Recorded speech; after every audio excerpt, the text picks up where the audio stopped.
So good morning, guys. Okay, so this one is optional. If you want to actually listen to my discussion today, you listen.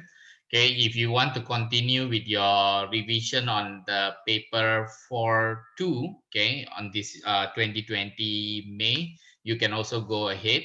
If you have done that, okay, let me know. Okay, anyone who have done that, you still want some more revision from me, you let me know. I can actually tell you what to do. I can send you the papers. Okay, but today I will try to actually move on with the revision as well. Okay, we'll continue.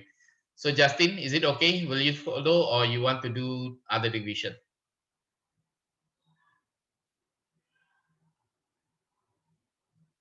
Okay, I'm done with the other paper also. So do you want to follow or you want another paper? I can actually send it to you now if you want. Okay, I'll send you in the WhatsApp group.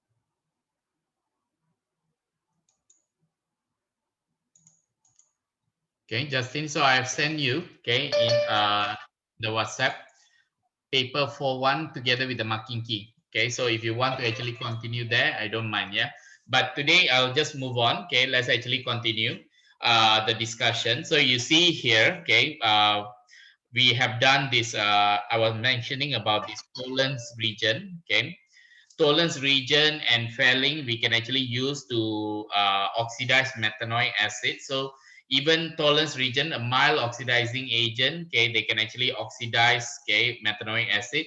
So in this case, okay, so Justin already done this paper also. So hold on, yeah, Justin. Let me send you paper 4.2 then.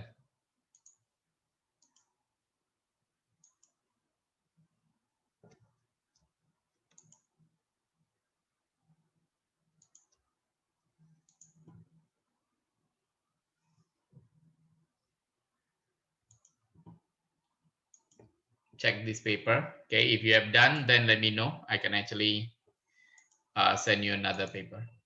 Now, so you can see here, okay, Tollens region, okay, Tollens region, it will give you the silver mirror observed change for this, okay. Or if you're using Fairlink solution, it can be actually giving you the break rate precipitate, okay. But both of them, you need to warm them, okay. So Tollens, we use the silver solution in ammonia, okay. And Fairlink, we use copper 2 plus, okay. So it will be copper 2 plus changing into copper plus, okay, that copper plus copper oxide, okay, is going to be the brick rate precipitate that is going to be formed. Okay, then for this second substance that is actually tested positive, okay, this one is going to be testing for CH3 C double bond O. Okay, so this one we can actually use triiodomethane reaction or iodoform. Okay, so you use alkaline aqueous I2. Okay, so it will give you yellow precipitate if positive. Okay, so or you can actually use 2,4-DNPH. 2,4-DNPH is to test for carbonyl compound, okay, or to anything that has C double bond O. Okay, in this case, it's possible also to test, okay, using the 2,4-DNPH. It will give you orange precipitate. Okay, the others, okay, they do not actually, they are not carbonyl compounds. Okay, especially you see ethanoic acid. Okay, ethanoic acid. Okay, because they are carboxylic acid. Okay, they do not actually give you positive results with DNPH, but this one, the carboxylic acid is over here. So they test this part. Okay, so it's possible, yeah, possible to get positive reaction. And then the last one, they say both of methanoic acid and ethane dioic acid can be oxidized. So it has a positive reaction. So in this case, okay, this one is going to be, both of them can be oxidized only by a strong oxidizing agent. So it's going to be acidified potassium manganate. And then the decolorized, it means the purple color will be decolorized. Okay, so this is going to be the observation. So you need to actually, we have done this before also. Okay, so please revise on this. So the next one is going to be a sample of pyruvic acid. Okay, it's going to be analyzed, okay, by using the carbon-13 NMR spectroscopy. And then they have identified 3 peaks over here. So we need to actually find out, okay, by circling the carbon atoms, because they are using carbon-13 NMR. So by circling the carbon atom responsible for the chemical shift, stating the hybridization. So I think once you know which carbon, I think the hybridization is quite simple. Okay, so in this case, okay, we are going to actually just identify, okay, which one. Like for example, if chemical shift, so let me actually show you the, I share the screen, yeah. Hold on, let me actually just go here directly. Data booklet.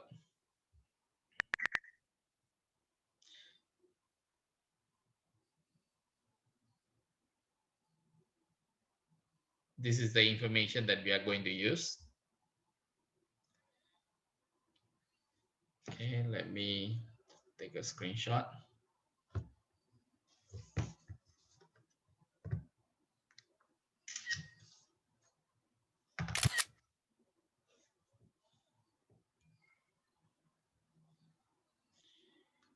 And then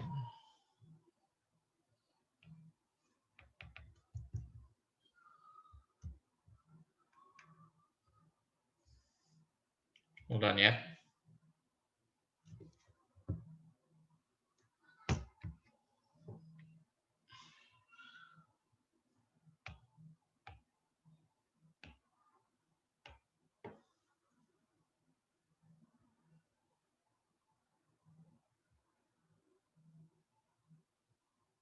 Okay, I'll put it here. Okay, this is the one that I took, okay, from the data booklet. So you can see here, okay, I have the chemical shift at 27. So I need to look for 27. And then they said that, okay, the carbon atom responsible. So we need to actually look for the either the carbon atom. There are 3 carbon atoms, okay. One is actually carbon atoms attached to 3 hydrogen.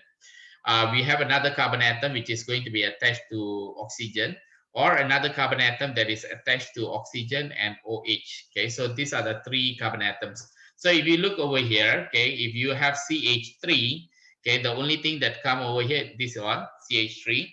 So if you have CH3, then it's going to be 0 to 50, okay, chemical shift range. 0 to 50, so most probably this one, okay, 27. So it's going to be this carbon. So I select. Okay. And then I have, okay, let's say this one done. Okay, C double bond O. Okay, let's look for C double bond O.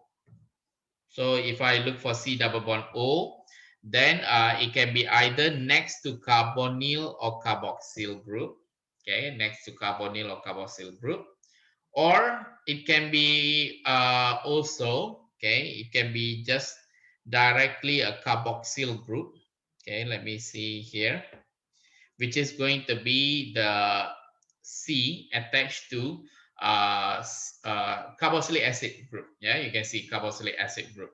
So there are 2 over here. This one is going to be C double bond. This one is ketone. This is going to be aldehyde. So we are not going to talk about ketone and aldehyde.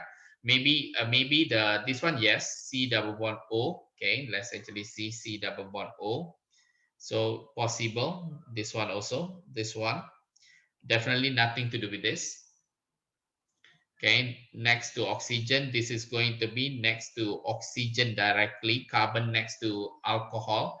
There is no alcohol, no direct oxygen, so no. This one, okay, so basically I'm looking at the C double bond O and then R, C next to carbonyl. So let's actually see. So here, okay, if you're looking at the number 163 and 192, so I'm not referring to these numbers. So I'll just put, okay, I'm not referring to all these numbers. So I have eliminated, okay, most of it, okay, 163 to 192. So maybe here, maybe here, okay. So the rest is not there. So it means only here we have identified.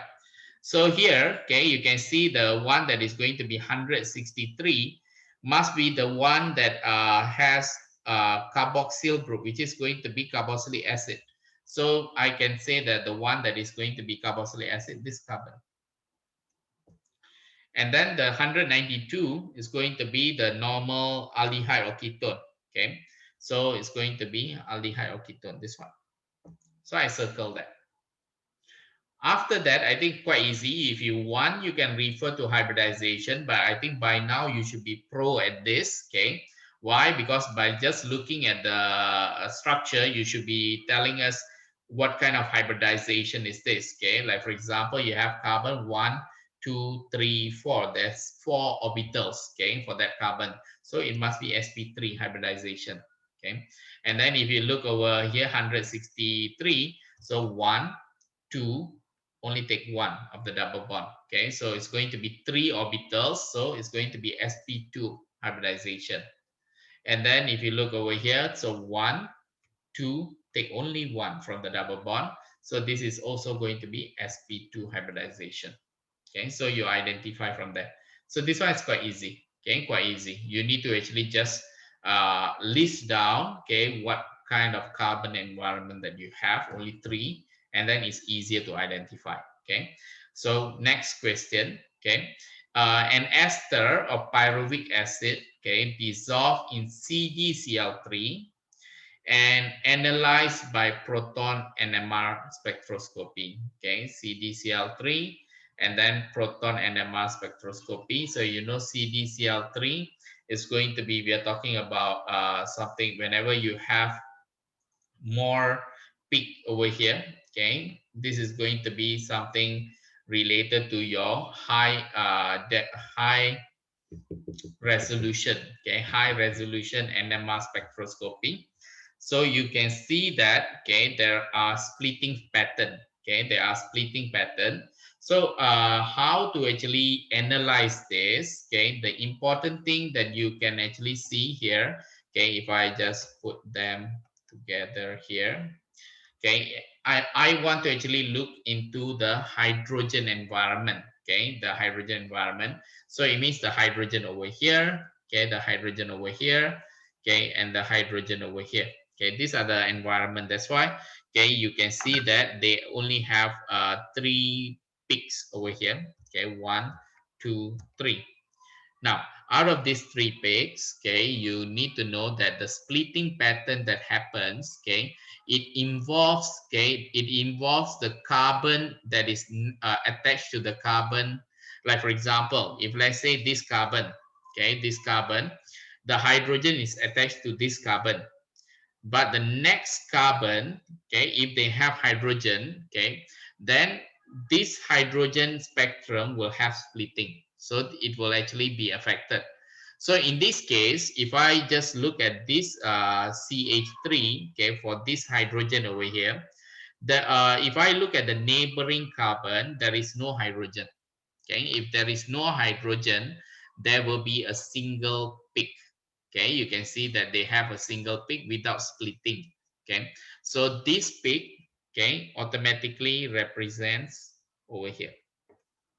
Okay, I want you to actually understand this. Okay, and then you have this environment, okay, H2, okay, that hydrogen. And if you look at that environment, the carbon that is attached next to that, okay, is going to be this carbon. Here, there's no carbon, so no need to worry. Okay, this carbon has 3 hydrogen.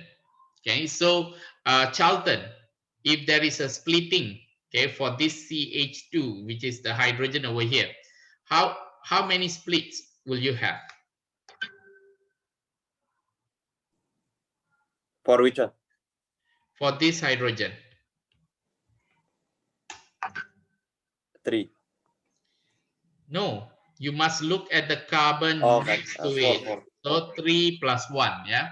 3 plus 1, which is 4. So you need to look at 4. So this one has 4 splitting. So the one responsible for this proton will be this one. Okay, and then the last one, you can see this hydrogen environment. The carbon next to it is going to be 2 hydrogen. So it means 2 plus 1, 3. So you can see that they have 3. I hope you understand this. Okay, this is very, very important. Okay, Victoria can. Now, use the proton NMR spectrum to complete the table. Okay, group responsible for the peak. Okay, 1.3, 2.2, 4. Okay, group responsible for the peak. You can see we have already identified. Okay, so the group Sir, responsible for the, yeah. for the CH2, why is it for pics? The CH2, okay, because we are Yeah. looking at this carbon hydrogen environment is proton, right? So this environment, okay, is going to be affected by the neighboring carbon. So you need to look at the neighbor. Okay, this is, let's say this is your house, and then you have to look at your neighbor. Your neighbor is this one. Your neighbor has 3 hydrogen. So if your neighbor has 3 hydrogen, so n plus 1. So 3 plus 1 is 4. So for this one must be 4. It means 4 splitting. 1, 2, 3, 4. Is that clear? For the CH3, only 3, yeah. For the CH3, you see, okay, if I put this is your house, you need to look at the neighbor. The neighbor is going to be the carbon next to it. So this is the neighbor. So the neighbor has 2 hydrogen.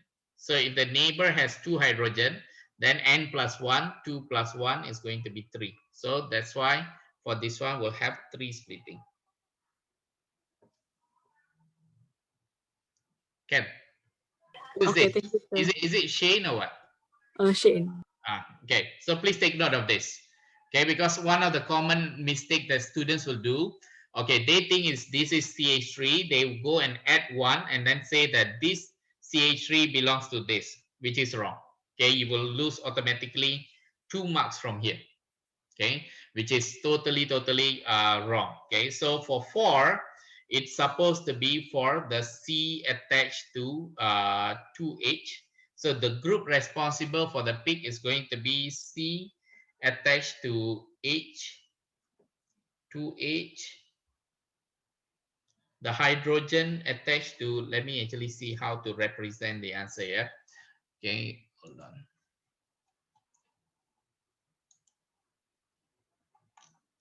How to represent the answer. Okay, they say the environment of the carbon atom. So they say alkane. Okay, they say alkane, or you just put CH3 like what I did just now is okay.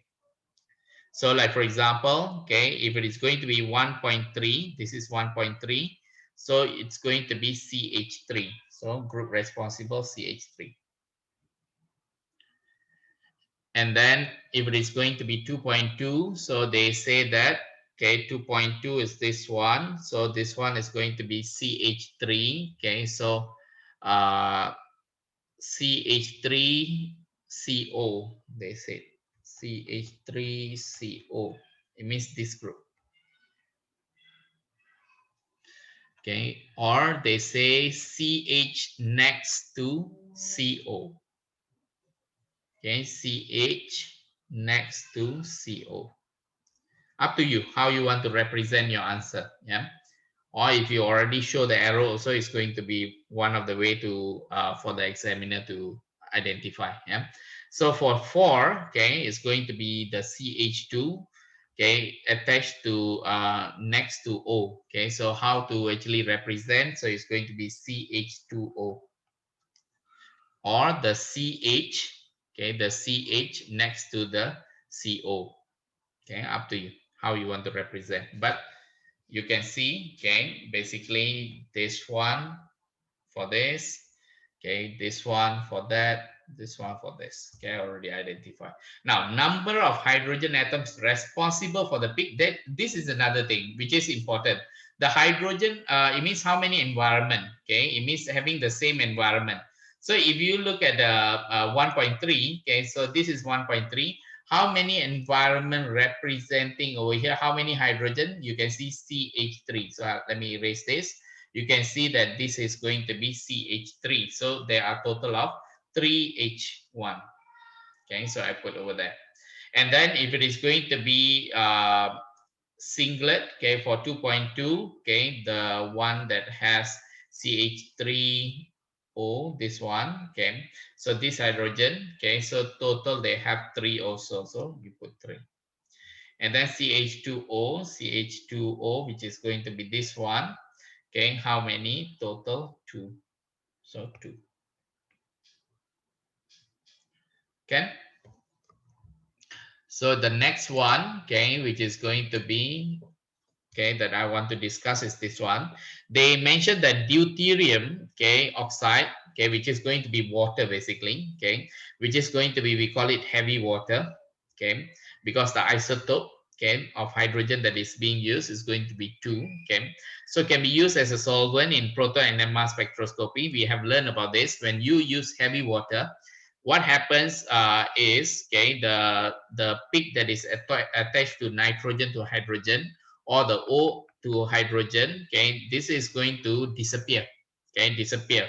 So the proton NMR spectrum of alanine in CdCl3, which is the normal one, has 4 peaks. The proton NMR spectrum of alanine in D2O has 2 peaks. So 2 peaks when disappearing. So in this case, on the diagram of alanine, circle the proton that shows peaks in both NMR spectra. So it means that the one that is gone will be this attached to nitrogen, attached to the OH. So this one will be gone. So I just put gone. So we need to circle the proton that shows peak in both NMR spectra. So it means that the one that I need to circle is not these two, okay? It must be the one that I circle in red is going to be the proton that shows peaks in both NMR. So it's going to be this one and this one. Okay, that will be the answer. Or you want to actually circle together, also can. Okay, please actually do that. Now, on the diagram circle, explain your answer. Okay, why only 2 peaks? Why this one is gone? So you need to explain about the proton exchange. Okay, so here why it stays. Okay, so you just need to explain the above 2 proton, the above 2 protons, or the above circled, the circled protons do not get exchanged with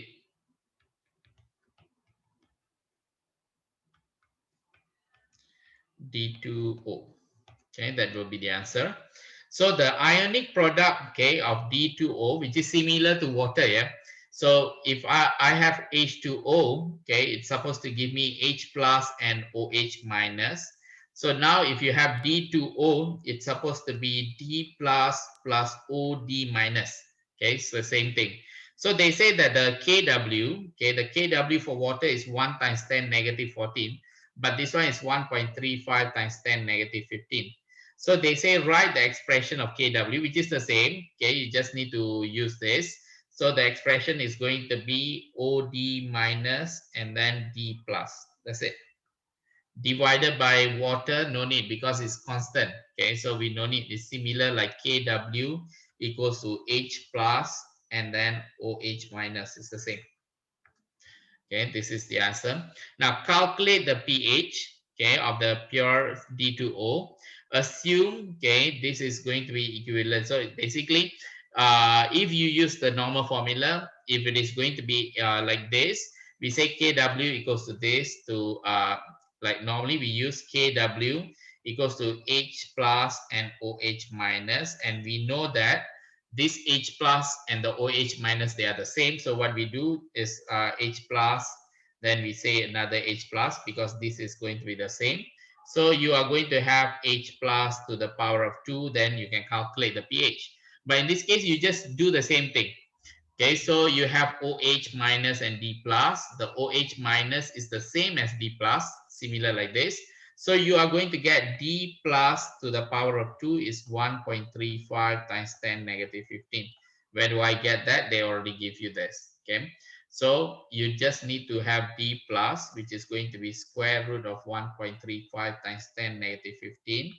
Once you get that, okay, you can find out what is the concentration of D plus is 3.67 times 10 negative 8. You want pH. So pH is going to be, you can calculate negative log, and then you put 3.67 times 10 negative 8. You will get 7.43 as your answer. Quite simple. Yeah, quite simple. This one is just basically related to this Kw equals to H plus times OH minus. Okay, they didn't ask you difficult question over here. Okay, total, have a look, 23 marks. Okay, solid. Okay, from where? Okay, all these things combined, you see. That's why organic chemistry, very, very important. Yeah, please take note of that. Okay, so and then chemical analysis, you can see how many marks is given for this question. So you see chemical analysis, I think related to chemical shift, 2 marks. Okay, and then this one, they give you another 3 marks. So total 5 marks. Or if you want to include this, then it's going to be total 7 marks. So sometimes they give you more. Yeah. So this one, please take note. Okay, the next question, okay, you have silver carbonate, okay, Ag2CO3 sparingly soluble in water. So normally when you have that, okay, we normally write the equation Ag2CO3 solid. They give you 2 Ag plus and CO3 2 minus, aqueous aqueous. So here they say the solubility product KSP is going to be 6.3, okay, times 10 negative 12. Okay, write an expression so and state its unit. Yeah, so write the expression, just use this one, Ag plus to the power of 2, CO3 2 minus. Okay, this is going to be the expression.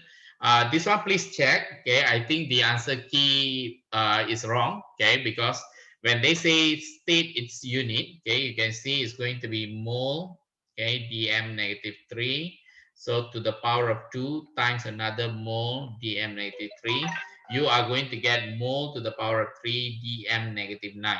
Okay, I think in the answer key is slightly different. Okay, so maybe they, let me check whether, yeah, no, answer key is correct.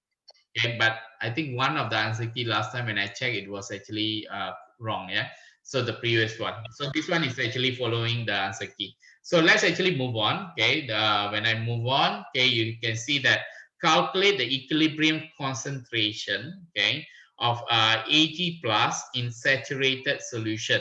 So I want to find what is going to be the equilibrium concentration. So if you look at the, let's say the equation, like for example, if you have, okay, a particular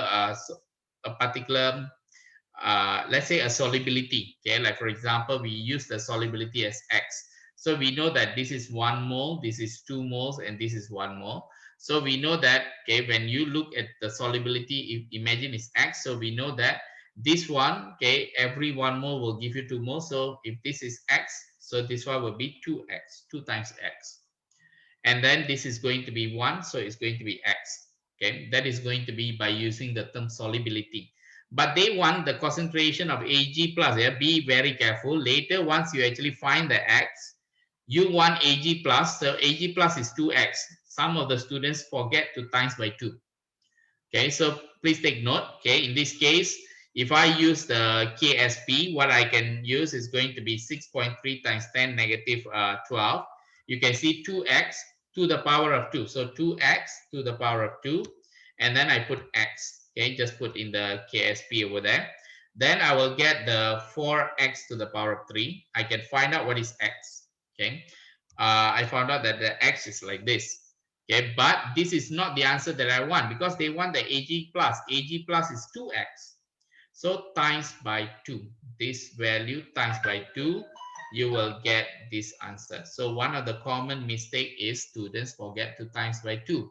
They just give the x value. Okay, this is very important. Now, next question. Solid, okay, silver carbonate is stirred at 25 degrees Celsius, okay, with this amount of silver nitrate until no more Ag silver carbonate dissolve. So it means now most of the assumption, there is an assumption. It means that silver carbonate is sparingly soluble. So when you put silver nitrate is totally soluble. They will contribute most of the silver ions over there. So here, the assumption is all the silver ions coming from silver nitrate.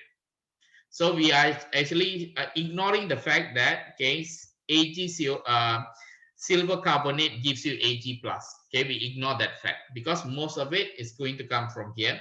So if I use the formula KSP, okay, you can see this is KSP. Now, the most of it, the most of the hold on, the most of the concentration of Ag plus, because we are going to still use this formula. Ag plus is coming from the silver nitrate, and you can see if I use 0.050 mole per dm cube, I am going to get I'm going to get this amount, this concentration of silver ions. It's because why? Silver nitrate gives you Ag plus and NO3 minus. So if you have this 0.05, you will get 0.05 as well, in terms of mole. So I put over there, and then for carbonate, I'm not sure because it's sparingly soluble. I'll just put it over there. And now, I want to find out what is going to be the concentration of carbonate ion in this solution. So you just use the formula, to the power of 2, don't forget. You will get 2.52 times 2.52 times 10 to the power of negative 9. That's going to be the concentration of carbonate. Now, this is very, very important. An electrochemical cell is set up to measure the electrode potential. For Ag plus and Ag half cell using silver carbonate. So you are using silver carbonate. So it means you are going to measure with the standard hydrogen electrode. If they want, they can actually ask you to draw the diagram, but since they already asked you to draw diagram, they no need to actually ask you again. But if they want, for this question also, they can ask you to draw diagram. But what you need to take note is we are using saturated Ag2CO3. Using the data booklet, your answer to A2 and the Nernst equation to calculate the electrode potential, for this. Now we use the Nernst equation, when we are dealing with the E value involving the concentration that is not under standard condition. It means when the concentration is different than 1 mole per dm cube, we can still measure the E value. And then how to do that? You need to use the formula. Now, the formula that we have learned last time, you can actually have a look at your notes. My PowerPoint. E value is going to be this one. Plus R is going to be gas constant times temperature in Kelvin. This one Z is going to be number of moles of electrons. And then Faraday. 96500. And then ln oxidized version divided by reduced version. But we know that all this can be constant. Why? The temperature is going to be 298 Kelvin, 8.31, and then Faraday is constant. So what they did is to simplify. They managed to simplify the formula. So you come with this formula. If you want to memorize, then you memorize this formula. E value is the E standard, at the normal condition, 1 mole per dm cube. It can be obtained from the data booklet. Plus, they have times all these constant, you get 0.059. This is going to be depending on how many number of electrons that are there. And we are no longer going to be using ln, it's going to be log, and then oxidized, no reduced version, oxidized. So the one that is oxidized is going to be the positive ion, which is in this case Ag plus, concentration of Ag plus. So here I want to use this equation over there. So if you want to calculate the E value that I want to calculate, is going to be E cell, which is 0.8. This one you look in your data booklet, you will notice that the Ag plus, okay, electron to give you Ag, the E value they have given is going to be 0.8 volt. It's given, okay, it's given from the data booklet. So I put 0.8 and then put the value plus, okay, do remember this is involving 1 mole of electron. So this is going to be 1, 0.059, I just put log, okay, and then the oxidized version. The oxidized version is Ag plus, and Ag plus, do remember the oxidized version of Ag plus, it means rather than looking at the Ag plus, okay, we just look at the silver carbonate. Okay, silver carbonate, if you look at the silver carbonate earlier, okay, you see that the concentration of Ag plus is 2x. Okay, the concentration is going to be 2x. Or when you calculate the concentration of Ag plus, I times by 2. Okay, I times by 2. But in this case, we are talking about, okay, we are talking about silver carbonate. Okay, silver carbonate, which is in this case, we are not going to use the 2x. We are going to use, okay, because why? 2 to 1. Okay, we are going to use the concentration of what? We are not going to use the concentration of silver ions, okay, because it's actually sparingly soluble. So we are going to use the concentration of Ag2CO3.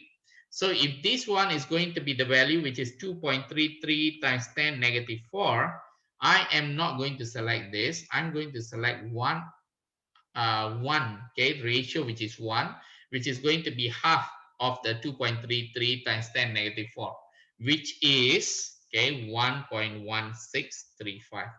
This is very important because students will ask questions on this. Okay, you see this one, I put no problem, log. What do we use over here? Do we use, okay, silver ions, which is 2.33 times 10 negative 4, or this one? But in this case, to answer that question, you need to use, okay, the one over here, because silver carbonate, okay, they are sparingly soluble. So the concentration of silver carbonate is used rather than concentration of Ag plus. Okay, so it's going to be half of it, which is going to be this value. Okay, so I just put that value 1.1635 times 10 negative 4. Then now you calculate the E value. Okay, if you calculate that E value, you will get how many volt? Okay, you are going to get, okay, let me check.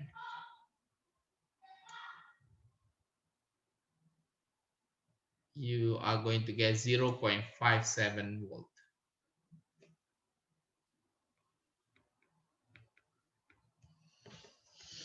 0.57 volt.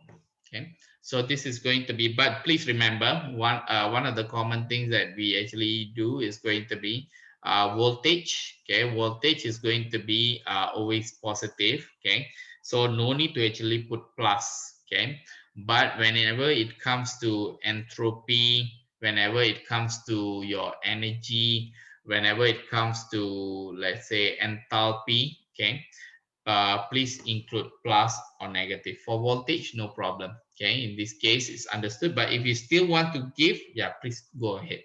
Okay, so this one is going to be plus 0.57. Okay, so different than the voltage that we expected, which is supposed to be, okay, 0.8. Okay,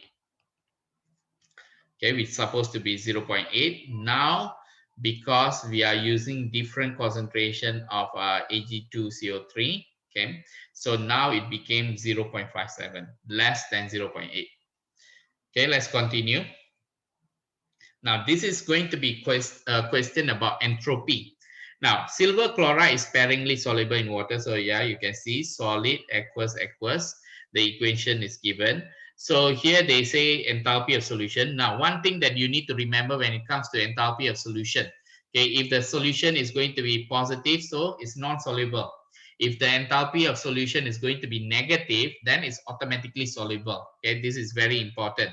Now, the standard entropies are shown. Okay, calculate the standard entropy of solution. So it means the standard entropy of this. So if I want to do that, it's quite simple. Okay, you just if you revise back, okay, about the formulas involved for this. Okay, the formulas are entropy of the system equals to the product minus entropy of the product minus the entropy of the reactant. Entropy of the surrounding is going to be negative delta H divided by T. S total is entropy of the system. This system you plus with this surrounding, you are going to get S total, entropy of total.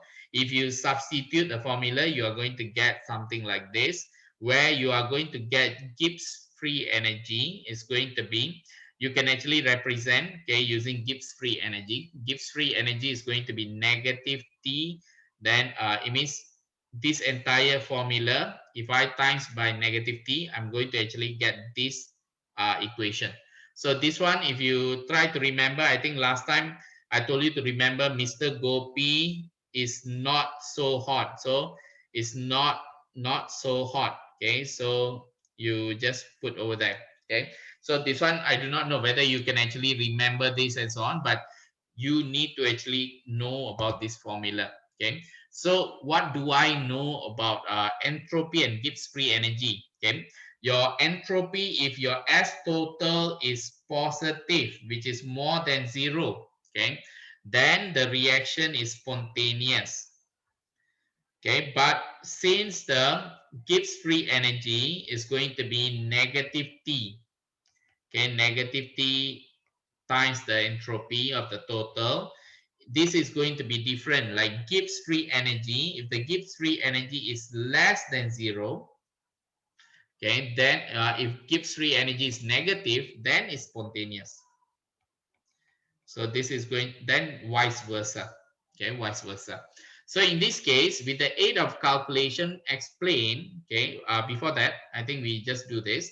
Calculate the standard entropy change of the solution. So in this case, they want the entropy of the system. Okay, the S product minus the entropy of reactant. So you can see this is going to be reactant. This is the product. So the reactant, okay, you can see the reactant is 96.2.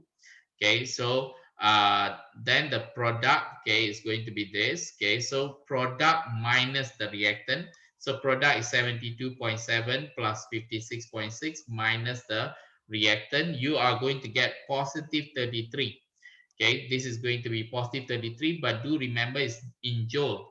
Okay, but this one was in kilojoule. Okay, so this one is in joule. Okay, please remember this. Explain with the aid of calculation why silver chloride is insoluble.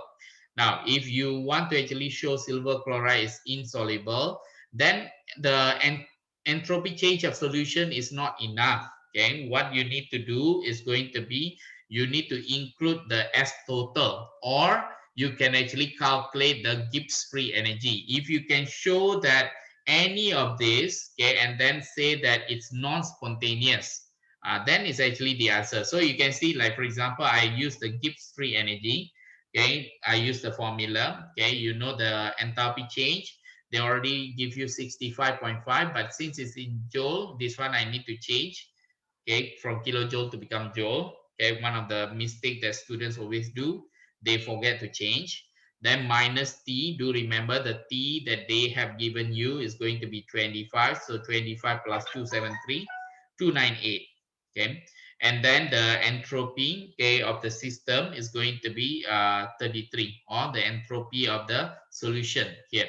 So I put over there, then I calculate, and I will notice I will get, okay, I think this one is the answer for this. So this one plus 55,666. Okay, so this one, since I'm getting a positive Gibbs free energy, okay, since it's positive, then the reaction is going to be non-spontaneous. Okay, because if Gibbs free energy is negative, then only spontaneous. Okay, you can use this formula, or you can always use the S total. If you can calculate the S total and you show that the S total is negative, okay, then it's already also an indication, okay, that this reaction, this silver chloride is insoluble in water. Okay, so before I move on, is there any question? Let me actually check first. Okay, Gabriela, Nicole, any question? No, sir.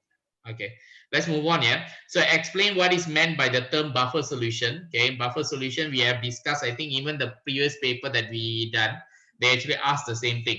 Okay, the 2020 in the same year. Okay, you can see in the same year. The one that this paper is May paper. Okay, the one that we did was March. Okay, so this one is going to be they're asking about the same thing, buffer solution. So a solution that can resist the change of pH when a small amount of acid or alkali is being added to it. So that is going to be the definition. A solution that resists changes in pH when small amount of acid and alkali added. So you get 2 marks. Now write an expression for the acid dissociation constant for ammonium ions. Okay, so ammonium ions, okay, to give you ammonia and then H plus. So expression Ka is going to be H plus, okay, and then ammonia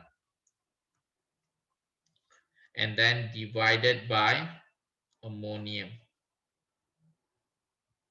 Okay, so this is going to be the expression. So now write two equations to describe how a solution containing ammonium ions and ammonia can act as buffer. So basically, if you have this ammonium ion, okay, and then NH3, if I add H plus or if I add OH minus, what will happen? Okay, so if I just simply add H plus, okay, the ammonia will react with the H plus to give you NH4.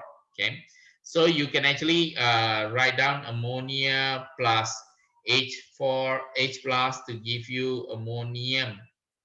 Okay, but in the marking key, they instead of giving this, I think they give you ammonia when they act in form of H3O plus, which is the same H plus. Okay, they are going to give you ammonium ion plus OH minus, which is ammonium ion and then water. Okay, so this one is up to you which one you want to use as long ammonia is reacting. And then for hydroxide, when you add, so it's going to be an ammonium, okay, plus the OH minus. So they are going to give you ammonia plus water. Okay, this is going to be the reaction that's happening. So maybe the question will be, okay, Mr. Gopi, why cannot use this one? Yeah, it's still correct. Okay, then two questions over there. Now, two equations, okay, that they want. Now, the numerical value of Ka, this is very interesting as well. Okay, the numerical value of Ka is given. A buffer solution was prepared, okay, using ammonia, okay, and excess hydrochloric acid. So we need to calculate the pH of buffer. Now, in order to calculate the pH of buffer, okay, what we need to do is going to be by using this formula. Okay, please remember this formula. pH equals to pKa plus log salt divided by acid. But in this question, I will not suggest you to use this, okay, because if you use that, okay, if you use that, this is salt divided by acid, but the ammonia, this is not acid, okay, this is not acid. So if you use this formula blindly, you will get a different answer. Okay, so I'll teach you how to use. Okay, basically what I need to do is find out first, okay, what is the number of moles of ammonia and what is the number of moles of hydrochloric acid. Because if you use the formula, what's going to happen is ammonia will react with HCl, okay, to give you ammonium chloride. So they have mentioned ammonia is in excess. Okay, so when I calculate, okay, when I calculate 0.2, okay, times 0.2 divided by no need to divide by 1000, is dm already. 0.2 times 0.2, you are going to get 0.04 moles. And then for ammonia, okay, when I do times that, okay, I am going to get 0.2 moles. And we know that this is going to be in excess, so it means that the limiting region is HCl. So 0.04, okay, and then to give you 0.04, it means 1 mole to give you 1 mole. So because of that, okay, because of that, you are going to have a certain amount of ammonia that is going to be reacted, which is 0.04 reacted. So what is left? Okay, what is left? Okay, ammonia that is left over here is 0.2 minus 0.04, which is 0.16. Okay, so if you look at the concentration wise, okay, you can see 0.80 dm cube, 0.20 dm cube. So total is 1 dm cube. So this is going to be number of moles. Okay, so if you want to find the concentration, number of moles divided by volume. So 0.16 divided by 1. Okay, very important because in this case it just happened to be 1. What happens if they give you different dm cube? Okay, so you need to still divide. Okay, in this case they don't want to actually burden you with that, they just give you an easy question. So they ask you, okay, to calculate the pH of the buffer solution. Now the pH, okay, is supposed to be we use this one, but I will not suggest you to use this. Because why? Okay, if you use this formula, okay, I will teach you how to use the formula. But again, we are talking about ammonium. Okay, Ka for ammonium is given. So the Ka of ammonium is given. It means you need to write down the ammonium ions equation. Ammonium to give you ammonia plus H plus. So if I write Ka, the value that's given to us, 5.6 times 10 to the power of negative 10, it's supposed to be written in this form. Okay, it's supposed to be written in this form. So what I know over here is the number of moles. Okay, if I want to calculate, okay, the number of moles of ammonia, this one I think we already calculated earlier. Okay, the H plus. Okay, if you want to find the H plus, I think straight away here. Yeah, this one is just now. Okay, so if I want to find the H plus using this equation, simple.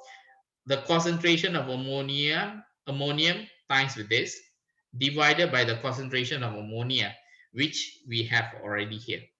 Okay, so what I did was, okay, 5.6 times 10 negative 10 times with ammonium, okay, times with 0.04 divided by ammonia. Okay, this is ammonia, 0.16. Once you get that, you will have concentration of H plus. Okay, once you have concentration of H plus, okay, that's going to be you can calculate what is your pH by using negative log of your answer, and your value you are going to get 9.85. Okay, 9.85, which is going to be your pH. Now if I really want to actually use this formula, okay, then what should I take note? You take note, this is salt divided by acid. I remember salt divided by acid. Okay, in this case we are not talking about, okay, the salt in this case is going to be supposed to be the ammonia. Okay, normally if you have HCl, okay, if it is acid, then it will be H plus and Cl minus. Okay, the salt is Cl minus divided by the acid. Okay, but here, okay, if you look at this, okay, so this one divided by this one. So if you look over here, if you follow the formula, okay, if it is, this is Ka, so it's supposed to be you take, okay, the ammonia, okay, the ammonia divided by ammonium. It's supposed to be in that way. So it means that, okay, the ammonia is 0.16, okay, divided by 0.04. Okay, so that's supposed to be the way to calculate rather than using this way. Okay, if you use this way, then it's wrong. Okay, I'm just giving you some example. Okay, so if you want to calculate, do not straight away use, okay, the salt. Okay, which one is a salt? Or I take this one 0.04. Okay, and then this is acid, so I take this one. No, it's not like that. So you take you calculate yourself. Okay, you will notice that you are going to get two different answers. So the one that we are looking for is 9.85, and the best way to do this is not by using this formula. Okay, the best way is straight away by using the Ka. Okay, use the Ka straight. If you want to use the formula, yeah, please be very certain. We are talking about salt, okay, divided by acid. So in this case, you need to be very careful what to select. Okay, hold on, guys. Now, the next part. Yeah, let's actually move on. Any question up to here? Gabriela, Nicole, can you actually understand why I said this one need to be careful? Yeah. Okay, be very careful, because if you don't do that, you will get a different answer. Okay, you will get a different answer. So the best way is to use this method. Okay, try to avoid the formula as much as possible. Okay, try but I think if you want to memorize the formula, yeah, this one you memorize. Okay, this one, okay, memorize easier. Okay, these are the things that you memorize. Okay, next question. Okay, manganese 4 oxide catalyze, okay, the decomposition. Okay, anyway, it's already 12:30. If I do this, okay, can we just finish this? Okay, so that we don't end up. Okay, let me actually go very fast. Yeah, so you have this I don't think so we can go fast for this. Okay, this one maybe next class. Okay, this one, okay, finding the equation rate. Okay, if you have the rate, okay, they say rate constant is there, initial rate they want to calculate. So you found out that this is going to be first order, so just put in, and then you can calculate by putting the k in, calculate this, you can actually calculate this. Okay, this one no problem. Okay, I'll just show you this one. Okay, a 4-step mechanism is involved. They say step 1 is a rate determining step. Rate determining step is the slowest step. Now, what do you need to remember about the slowest step? Okay, whatever value that comes here is also going to tell you that that is going to be the number when you write the rate equation. Okay, please remember that. One thing that we learned last time. And then whatever that appeared in the reactant in the slowest step must also appear in the in the rate equation. If not, cannot. Okay, so you can see H2O2 and I minus must appear in the rate equation. So in this case, they say that use, okay, state what is rate determining step. So it's a slow step, yeah, so quite easy. Use this mechanism to construct a balanced equation for this reaction. So when you write the balanced equation, I know must appear in the equation, okay, must appear in the equation. So this is intermediate. If I combine step 1 and step 2, okay, intermediate, it can cancel. Then when I combine all these steps, I can also cancel this and this. Okay, when I combine step 3 and step 4, I will have this. So basically, when I join all of them together, what I get is going to be, I'm going to get H2O2, I plus I, so I 2I minus, okay, H plus, 2H plus. All those cancel will not be there. So H2O, H2O, 2H2O, and I2. And you can see that, okay, you can see the slower step, they have H2O2, they have I minus, okay, but they have H plus over there, but H plus is not going to be in the rate it's not in the rate slow step, okay, or slower step. So it's it can be in the equation, okay, but they are zero order, okay, they are zero order. So use this mechanism to construct equation, done. Okay, deduce the order of the reaction with respect of the following. Okay, so deduce the order of the reaction. You deduce not from the equation. Please remember that. Do not, okay, this one is only for this. Okay, only for that. But when you deduce the order, you refer back to here. Okay, so when you have H2O2, there's only one. So 1. I minus, that's 1. Only 1. H plus didn't exist in slow step, automatically 0. I want you to remember this. Okay, very, very important. Okay, the rest I think quite easy. You can actually just you see possible oxidation state, everything is there. I think to answer this question for BEM, okay, why, okay, transition elements have a variable oxidation state. Okay, the reason is quite simple. If you don't understand the marking key, they say that the 4s and 3d subshell, the energy is similar. Okay, that's why they have multiple oxidation state. But to explain that, okay, maybe if you look at sodium or magnesium, okay, Mg2 plus, you see if it is group 2, If I look at the ionization energy, if I remove one electron, then when I remove another electron, the ionization energy will move, okay, for Mg, okay, Mg plus, Mg2 plus. But when I want to remove a third electron from Mg, there is a big jump, okay, there is a big jump, because there is going to be, you are trying to remove from the inner shell, okay, so you require a lot of energy. But for transition element, it's not like that. When I remove one electron from when I remove one electron from 3D, I remove another electron from 3D, I remove another electron from 4s, remove another electron from 4s. Because why? The ionization energy is almost the same, okay, similar. So there is no big jump. So that is the explanation why they say the similarity in the energy, okay. And then the last one, this one is the bio stuff, okay. You can actually look over here. I sent this work document also to you. You can have a look, okay. 3 marks, okay. What are the important things that you need to mention? Active site, okay. Substrate shape is complementary to the active site.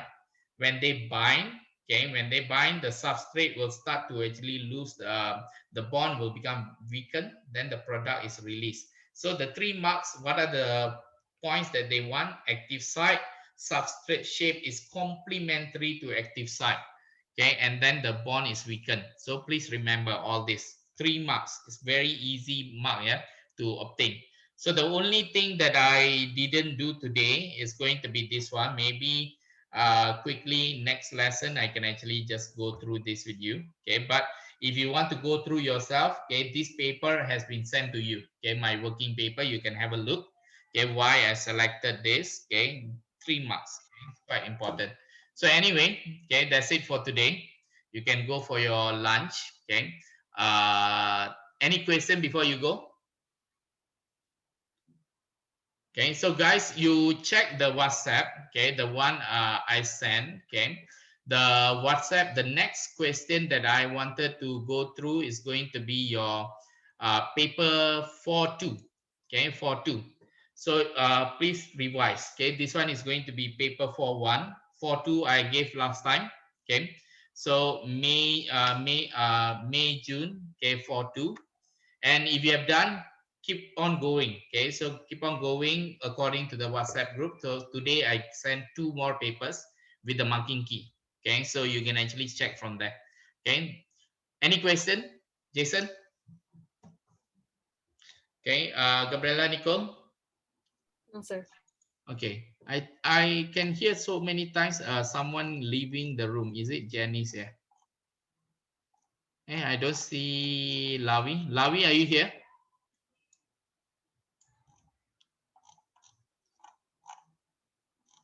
Sir, Mm, sir, yeah. Lawis internet is bad.